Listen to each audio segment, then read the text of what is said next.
ಇವತ್ತಿನ ದಿನ ಎಷ್ಟು ಖುಷಿಯಾಗತ್ತೆ ಅಂದರೆ, ಇವತ್ತು ಬರೀ ಒಂದು ಬೆಳ್ಳಿ ಪರ್ವ D25 ಮಾತ್ರ ಅಲ್ಲ, ನಿನ್ನೆ ಅಷ್ಟೇ ಹುಟ್ಟುಹಬ್ಬವನ್ನು ಆಚರಿಸ್ಕೊಂಡು ಅಷ್ಟೇ ಅಲ್ಲ, ಸಿನಿಮಾ ರಂಗದಲ್ಲಿ 25 ವರ್ಷಗಳು, ಕಾಟೇರ ಸಿನಿಮಾ 50 ದಿನಗಳ ಒಂದು ಸಂಭ್ರಮ ಅದು ಆಗಿದೆ. ನೀವೇ ನೋಡಿದ್ದೀರಾ.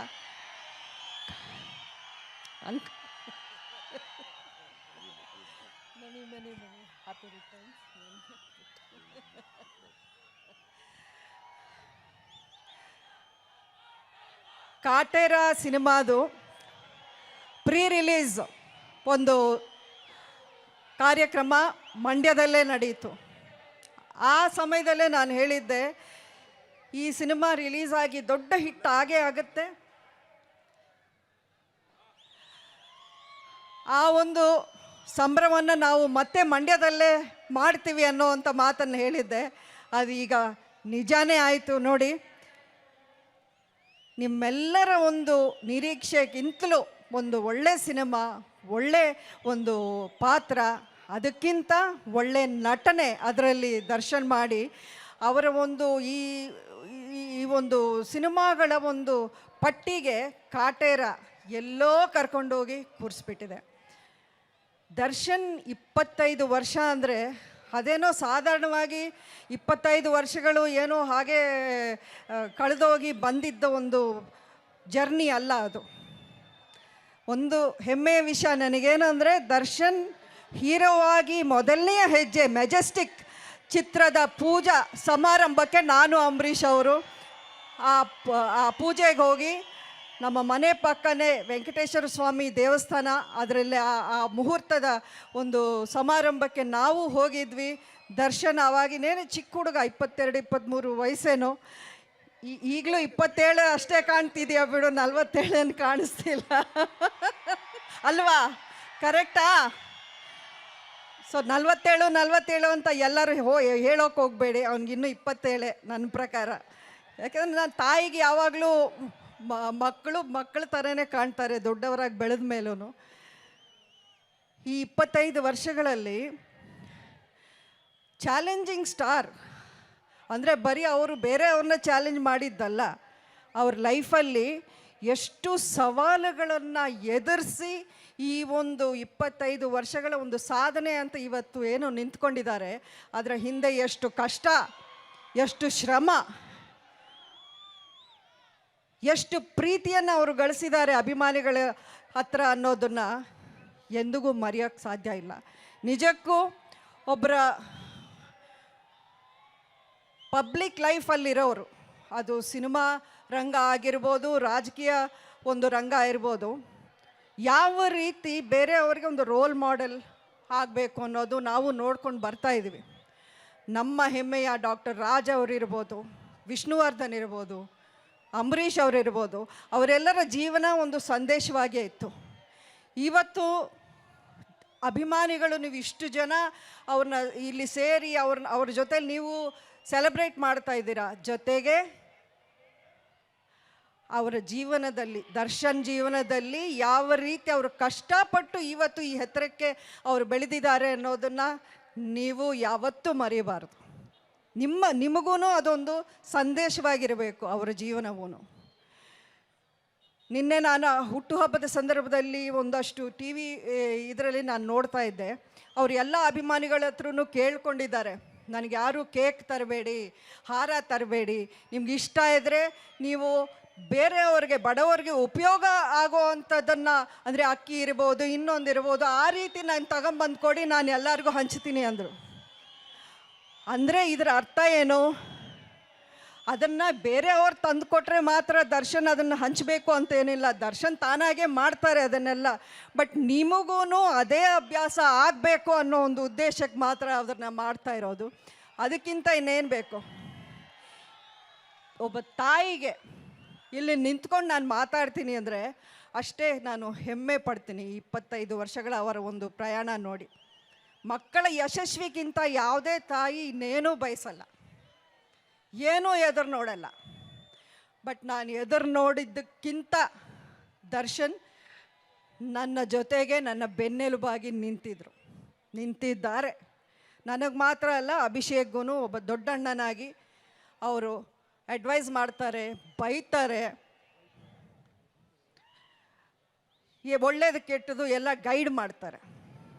ಅದಕ್ಕಿಂತ ನಾನು ದರ್ಶನ್ಗೆ ಹೇಳ್ತೀನಿ, ಅಪ್ಪ ನನಗೆ ಎಷ್ಟೋ ಧೈರ್ಯ ಇದೆ, ಇವತ್ತಿನ ದಿನ ಅಂಬರೀಷ್ ಅವರು ನಮ್ಮೊಂದಿಗೆ ಇಲ್ಲ, ಆದ್ರೂ ನೀನಿದೆಯಾ, ಅಬ್ಬಿಗೆ ನೀನಿದೆಯಾ, ಇರಬೇಕು ಅಂತ ನಾನು ಹೇಳ್ತೀನಿ. ಇನ್ನೊಂದು ವಿಷಯ ನಾನು ಎಂದೆಂದಿಗೂ ಮರೆಯಲ್ಲ. ನನ್ನ ಎಲೆಕ್ಷನ್ ಟೈಮಲ್ಲಿ ನನ್ನ ಮನಸ್ಥಿತಿ ಆವಾಗ ಯಾವ ರೀತಿ ಇರುತ್ತೆ ಅನ್ನೋದನ್ನು ಹೇಳೋಕೆ ಸಾಧ್ಯನೇ ಇಲ್ಲ. ನನ್ನ ಜೊತೆಯಲ್ಲಿದ್ದವರು, ನನ್ನ ಹತ್ರ ಇರೋವ್ರಿಗೆ ಮಾತ್ರ ಅದು ಗೊತ್ತಿತ್ತು. ಆ ಟೈಮಲ್ಲಿ ನನಗೆ ಜೊತೆಗಿದ್ದು, ನನಗೆ ಸಪೋರ್ಟಾಗಿ ನಿಂತ್ಕೊಂಡು ದರ್ಶನ್ನು ಮತ್ತು ಯಶ್, ನಾನು ಹೇಳಲೇಬೇಕಿಲ್ಲಿ ಈ ವಿಷಯನ, ಎಷ್ಟು ನನಗೆ ಧೈರ್ಯ ತುಂಬಿದ್ರು. ಬರೀ ಬಂದು ಯಾವುದೋ ಒಂದು ದಿನ ಇಲ್ಲಿ ಬಂದು ಭಾಷಣ ಮಾಡಿ ಹೋಗಿದ್ದಲ್ಲ, 15-20 ದಿವಸಗಳು ನನ್ನ ಜೊತೆಯಲ್ಲಿದ್ದು ನನಗಿಂತ ಅವ್ರು ಜಾಸ್ತಿ ಶ್ರಮಪಟ್ಟು ಆ ಬಿಸಿಲಲ್ಲಿ, ಆ ಧೂಳಲ್ಲಿ, ಆ ಜನರ ಮಧ್ಯೆ ಅವ್ರು ಕಷ್ಟಪಟ್ಟು ನನಗೋಸ್ಕರ ನಿಂತಿದ್ರು. ಆ ಪ್ರೀತಿ ಇದೆಯಲ್ಲ, ಅವರೇನು ನನಗೆ ಏನೋ ಅದನ್ನು ಮಾಡಬೇಕು ಅಂತ ಏನಿರಲಿಲ್ಲ. ಎಷ್ಟೋ ಜನ ನೋಡಿದ್ವಿ, ಅಂಬರೀಷ್ ಅವರು ಇದ್ದಾಗ ಜೊತೇಲಿ ಎಷ್ಟೋ ಜನ ಇದ್ದರು, ಅವರೆಲ್ಲ ಏನು ಜೊತೇಲಿ ಉಳ್ಕೊಂಡಿಲ್ಲ. ಆಮೇಲೆ ಜೀವನದಲ್ಲಿ ನಾವು ಸಹಾಯ ಮಾಡಿದವರೆಲ್ಲ ನಮಗೆ ಸಹಾಯ ಮಾಡ್ತಾರೆ ಅಂತ ಯಾವತ್ತೂ ಎದುರು ನೋಡಬಾರ್ದು, ನಾವು ಎದುರು ನೋಡಲ್ಲ ಅದನ್ನು. ಆದರೆ ನಡೆದು ಬಂದ ದಾರಿಯನ್ನು ನಾವು ಮರೆಯಬಾರದು. ಅದು ಮನುಷ್ಯರ ಲಕ್ಷಣ, ಮನುಷ್ಯತ್ವದ ಗುಣ. ಅದು ಆ ಗುಣ ದರ್ಶನಲ್ಲಿದೆ, ಅದನ್ನು ನಾನು ಎಂದಿಗೂ ಮರೆಯಲ್ಲ. ಅದೇ ಆಶೀರ್ವಾದ ದರ್ಶನ್ಗೆ ಇವತ್ತಿನ ದಿನ ಮಾಡಿರೋ ಒಳ್ಳೆ ಕೆಲಸಗಳು ನೋಡಿ. ರಾಜಕಾರಣ, ಅಧಿಕಾರ ಅಥವಾ ಸಿನಿಮಾ ರಂಗದಲ್ಲಿ ಯಶಸ್ವಿ ಹೆಸರು ಎಲ್ಲ ಬರುತ್ತೆ, ಅದು ಯಾವುದು ಶಾಶ್ವತ ಅಲ್ಲ. ಅಲ್ಲಿ ಇದ್ದಾಗ ನಾವು ಯಾವ ರೀತಿ ನಡ್ಕೊಂಡಿರ್ತೀವಿ, ಯಾವ ರೀತಿ ನಾವು ಒಳ್ಳೆ ಹೆಸರನ್ನು ಸಂಪಾದನೆ ಮಾಡ್ತೀವಿ ಅನ್ನೋದು ತುಂಬ ಮುಖ್ಯ ಆಗತ್ತೆ. ಈ ಒಂದು ಸಮಾರಂಭ ನೋಡಿ ಎಷ್ಟು ಚೆನ್ನಾಗಿ ನಮ್ಮ ಸಚ್ಚಿದಾನಂದ್ ಅರೇಂಜ್ ಮಾಡಿರೋದು, ತುಂಬ ಖುಷಿ ಆಗತ್ತೆ. ಇದೇ ಶ್ರೀರಂಗಪಟ್ಟಣದಲ್ಲಿ ನಾನು ನಿಂತ್ಕೊಂಡು ಸಚ್ಚಿ ಒಂದು ರಾಜಕಾರಣದ ಒಂದು ಎಂಟ್ರಿ ವೇಳೆ ನಾನು ಹೇಳಿದ್ದೆ. ಎಲ್ಲರೂ ಅವಾಗ ಕೇಳ್ತಾಯಿದ್ರು, ಕಳೆದ ವಿಧಾನಸಭಾ ಚುನಾವಣೆ ಒಂದು ಹೊತ್ತಲ್ಲಿ ಸಚಿನ ನಿಲ್ಲಿಸ್ತೀರಾ, ಅಭಿಷೇಕ್ನ ನಿಲ್ಲಿಸ್ತೀರಾ, ನೀವು ನಿಂತ್ಕೋತೀರಾ ಅನ್ನೋ ಮಾತು ಎಲ್ಲ ಕಡೆ ನಡೀತಾ ಇತ್ತು. ಮಾಧ್ಯಮಗಳಲ್ಲಂತೂ ಆವತ್ತಿಂದ ಇವತ್ತಿಗೂ ಆ ರೀತಿಯ ಒಂದು ಊಹಾಪೋಹಗಳು ನಡೀತಾನೇ ಇದೆ, ನಡೀಲಿ. ಆದರೆ ನಾನು ಒಂದೇ ಮಾತನ್ನೇ ಈ ವೇದಿಕೆ ಇದರಲ್ಲಿ ಹೇಳಿದ್ದೆ. ನನಗೆ ಕೇಳಿದ್ರೆ ಸಚಿಗೆ ಟಿಕೆಟ್ ಕೇಳ್ತೀರಾ, ಅಭಿಷೇಕ್ಗೆ ಟಿಕೆಟ್ ಕೇಳ್ತೀರಾ ಅಂತ ಕೇಳಿದ್ರೆ ನಾನು ಸಚಿಗೆ ಕೇಳ್ತೀನಿ ಅನ್ನೋವಂಥ ಮಾತನ್ನು ನಾನು ಹೇಳಿದ್ದೆ. ಅದೇ ಮಾತನ್ನು ನಾನು ಉಳಿಸ್ಕೊಂಡು ಬಂದೆ ಸಚಿ ಪರವಾಗಿ. ಯಾಕೆಂದರೆ ಸಚಿನೂ ನನ್ನ ಪರವಾಗಿ ನಿಂತಿದ್ದ ನನ್ನ ಚುನಾವಣೆಯ ಒಂದು ಹೊತ್ತಲ್ಲಿ. ಯಾವತ್ತೂ ಅದನ್ನೇ ಹೇಳ್ತಾ ಇದ್ದೀನಿ, ನಾವು ನಡೆದ ಬಂದ ದಾರಿ, ನಮ್ಮ ಕೈ ಹಿಡಿದ ಕೈಗಳು, ಇವು ಯಾವತ್ತೂ ನಾವು ಮರೆಯಬಾರದು. ಇದನ್ನು ನಾವು ದರ್ಶನಿಂದ ಕಲಿಬೇಕು ನಿಜವಾಗ್ಲೂ. ಇವತ್ತು ದರ್ಶನ ನಾನು ಏನಾದ್ರು ತುಂಬ ಹೊಗಳಿದ್ದೀನಿ ಅಥವಾ ತುಂಬ ನಾನು ಥ್ಯಾಂಕ್ಸ್ ಹೇಳಿದ್ದೀನಿ ಅಂದರೆ ಆಮೇಲೆ ಮನೆಗೆ ಬಂದು ಬೈತಾನೆ ನನಗೆ. ಅದಕ್ಕೆ ನಾನು ಜಾಸ್ತಿ ಹೇಳೋಕ್ಕೂ ನನ್ನ ಕೈಲಿ ಆಗಲ್ಲ. ಇನ್ನು ಇಲ್ಲಾಂದರೆ ಇನ್ನೆಷ್ಟೋ ಹೇಳ್ಬೋದು ನಾನು ದರ್ಶನ್ ಬಗ್ಗೆ. ಬಟ್ ಖುಷಿ ಆಗತ್ತೆ, ಎದೆ ತುಂಬಿ ಬರುತ್ತೆ.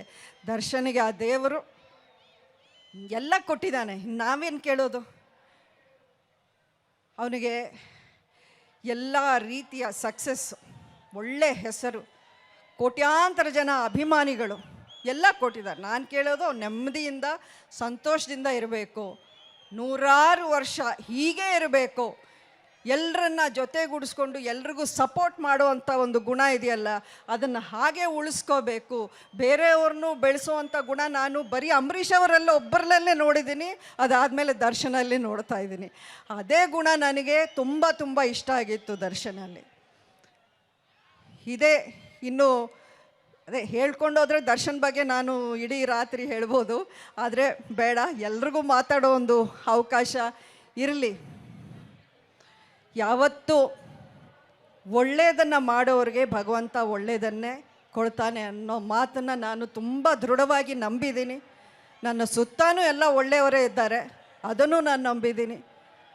ಆ ದೇವರ ಒಂದು ಆಶೀರ್ವಾದ ಇದೆ. ಅಂಬರೀಷ್ ಅವರಿದ್ದಾರೆ ಇಲ್ಲಿ, ನನ್ನ ಹಿಂದೆ ನನ್ನ ಮಕ್ಕಳಿದ್ದಾರೆ, ಅಷ್ಟೇ, ಇನ್ನೇನು ಬೇಡ. ನಿಮ್ಮ ಒಂದು ಪ್ರೀತಿ ವಿಶ್ವಾಸ ಗಳಿಸಿದ್ದೇ ದೊಡ್ಡ ವಿಷಯ. 5 ವರ್ಷ ಯಾವ ರೀತಿ ಕಳೆದೋಗಿದೆ ಅನ್ನೋದು ನನಗೆ ಗೊತ್ತಿಲ್ಲ, ಆದರೆ ನನ್ನ ಮೈಂಡಲ್ಲಿ ಯಾವಾಗಲೂ ಒಂದು ಜವಾಬ್ದಾರಿ ಏನಕ್ಕೆ ಹೆಚ್ಚಾಗಿ ಇತ್ತು ಈ 5 ವರ್ಷಗಳು ಅಂದರೆ, ನನ್ನ ಹಿಂದೆ ದರ್ಶನು ಯಶ್ ಅವತ್ತು ಅವರು ಒಂದು ರಿಸ್ಕ್ ತಗೊಂಡು ಯಾರೇನೇ ಟ್ರೋಲ್ ಮಾಡಿದ್ರು, ಯಾರೇನೇ ಟಾರ್ಗೆಟ್ ಮಾಡಿದ್ರು ಹೆದರ್ಕೊಳ್ಳದೆ ನನ್ನ ಜೊತೇಲಿ ನಿಂತ್ರಲ್ಲ, ಆ ಒಂದು ಜವಾಬ್ದಾರಿಗೆ ನಾನು ಇನ್ನಷ್ಟು ಕಷ್ಟಪಟ್ಟು ಕೆಲಸ ಮಾಡಿದ್ದೀನಿ. ಆ ಹೆಸರನ್ನ ಉಳಿಸ್ಕೊಳ್ಳೋವಂಥ ಒಂದು ಪ್ರಯತ್ನ ಮಾಡಿದ್ದೀನಿ. ಈ ಮಣ್ಣಿನ ಗುಣ ಇದೆಯಲ್ಲ, ಈ ಮಣ್ಣಿನ ತಿಲಕ ಹಚ್ಚಿ ನಾವು ಅಂಬರೀಷ್ ಅವರನ್ನು ಇಲ್ಲಿಂದ ಬೀಳ್ಕೊಡುಗೆ ಕೊಟ್ಟಿದ್ದು. ಈ ಮಣ್ಣಿನ ತಿಲಕ, ಈ ಮಣ್ಣಿನ ಋಣ, ಈ ಮಣ್ಣಿನ ಗುಣ ಎಂದೆಂದಿಗೂ ಬಿಡಲ್ಲ. ಸುಮಲತಾ ಅಂಬರೀಷ್ ಈ ಮಣ್ಣನ್ನು ಬಿಡಲ್ಲ. ಜೈ ಹಿಂದ್, ಜೈ ಕರ್ನಾಟಕ, ಜೈ ಮಂಡ್ಯ.